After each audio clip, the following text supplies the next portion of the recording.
नशा किसी भी चीज का हो बड़ा बुरा होता है, क्योंकि नशे में आदमी कुछ भी अनाप शनाप बोलता है।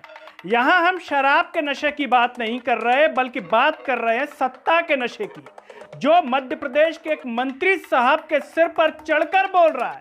और उस नशे में मंत्री साहब साफ तौर पर अतिथि शिक्षकों का अपमान कर रहे हैं।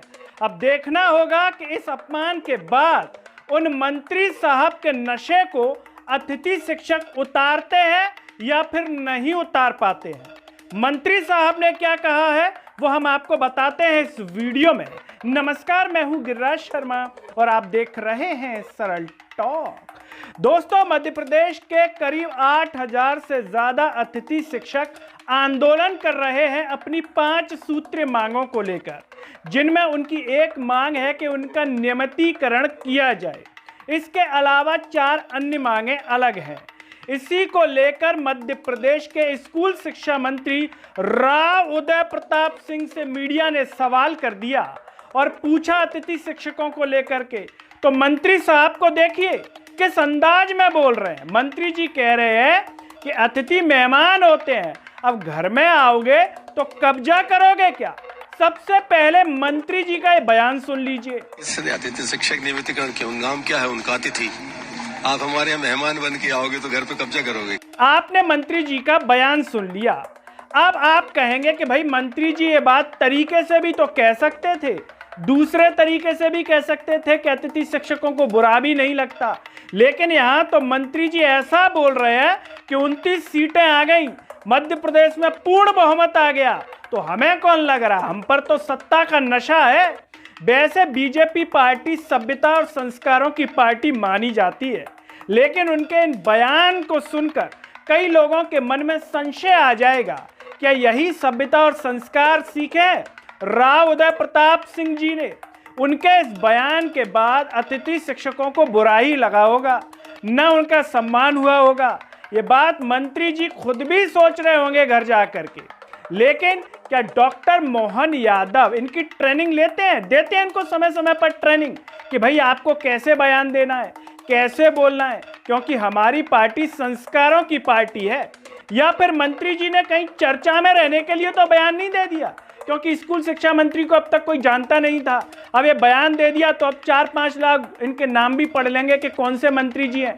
तो हो सकता है कि मार्केटिंग स्ट्रेटेजी हो कि ऐसा बयान दो कि मीडिया कवर करे और ट्विटर पर हम वायरल होते रहें, इसीलिए ऐसा बयान दिया है। बहरहाल एक यूजर है रामशय सिंह, वो ट्विटर पर कह रहे हैं कि इसमें इनके मंत्री जी के बयान से अहंकार की बू आ रही है। बताइए, क्या नेताओं को किसी प्रकार की बू आ सकती है क्या? अगर बू आती तो फिर नेता ही किस बात के। और कुणाल चौधरी जो हैं कांग्रेस के, वो कह रहे हैं कि बीजेपी के पास खरीदने के लिए तो पैसा है, लेकिन अतिथि शिक्षकों के वेतन के लिए, उन्हें नियमितीकरण के लिए पैसा नहीं है। कुणाल चौधरी ये भी कह रहे हैं कि अब कहाँ ज्योतिरादित्य सिंधिया जो सड़कों पर उतरेंगे, क्या उतरेंगे? अब उनके उसूल आएंगे सामने या फिर नहीं आएंगे? बात तो सही कह रहे हैं।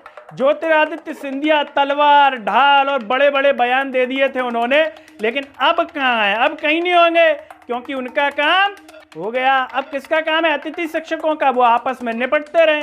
तो वहीं मध्य प्रदेश की कांग्रेस कह रही है कि चुनाव से पहले तो गले लगाकर अतिथि शिक्षकों से मिला जा रहा था, अब चुनाव के बाद इस प्रकार का रवैया है।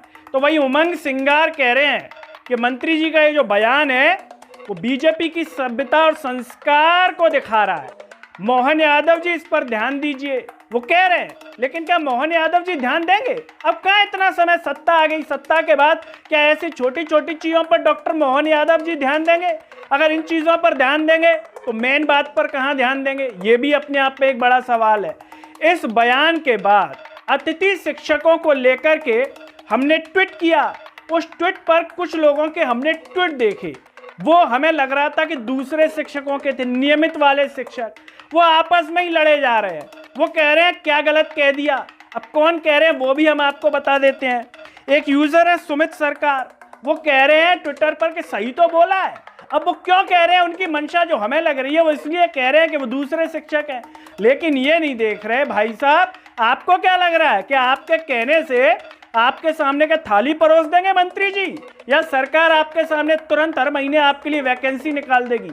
लोगों को ये सोचना चाहिए, दूसरे का बुरा ना सोचें, इस तरीके से बात को कहें कि उनको बुरा भी ना लगे, उनके भी बीवी बच्चे, उनको भी नौकरी चाहिए और आपको भी चाहिए। तो इस तरीके से कहिए कि कल आप पर तलवार लटका दें मंत्री जी, तो आपके लिए भी अतिथि शिक्षक आवाज उठाते रहें। ऐसे कहेंगे तो आपस में ही लड़ेंगे, और नेता इस बात को बहुत अच्छे से जानते हैं कि आपस में लड़ेंगे तभी उनकी राजनीति चलेगी।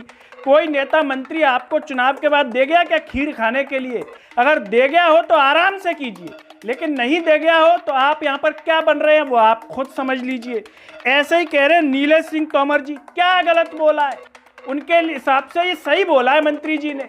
किसी दिन नीलेश जी को बोल देंगे, उनके साथियों को बोल देंगे, तब नीलेश जी को लगेगा अरे नहीं नहीं ये तो गलत बोल दिया। लेकिन यहाँ पर इसलिए कह रहे हैं, जैसे किसानों का मुद्दा हुआ था तो सब उन्हें खालिस्तानी कह रहे थे, फिर दूसरे पर चोट लग गई तब उसको दर्द हुआ, रे हमारे साथ क्या कर दिया मोदी सरकार ने। तो कहने से पहले सोचना चाहिए। बहरहाल राव उदय प्रताप सिंह जी ने जो कहा है, क्या उनके बयान को सुनने के बाद अतिथि शिक्षक उनकी सत्ता के उदय को अस्त में बदलेंगे?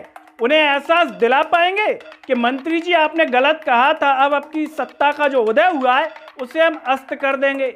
या फिर मंत्री जी को पूरा भरोसा कि हमारी सरकार 20 साल से इतने कांड हो गए उसके बाद भी आ रही है, सब कुछ आरोप लग रहे हैं तब भी आ रही है, तो ऐसे बयानों से हमें क्या फर्क पड़ेगा? आप जो भी सोचते हो कमेंट बॉक्स में अपनी राय जरूर दीजिए। इस वीडियो को हर जगह शेयर कीजिए, चैनल को सब्सक्राइब कीजिए, साथ ही साथ सरल टॉक के Facebook, Twitter, Telegram, Instagram page को आप जरूर फॉलो कीजिए। और अंत में सभी से एक अपील है कि सरल टॉक को ज्वाइन व थैंक्स बटन से भी सपोर्ट कीजिए, जिससे हम और बेहतर कार्य कर सकें। नमस्कार।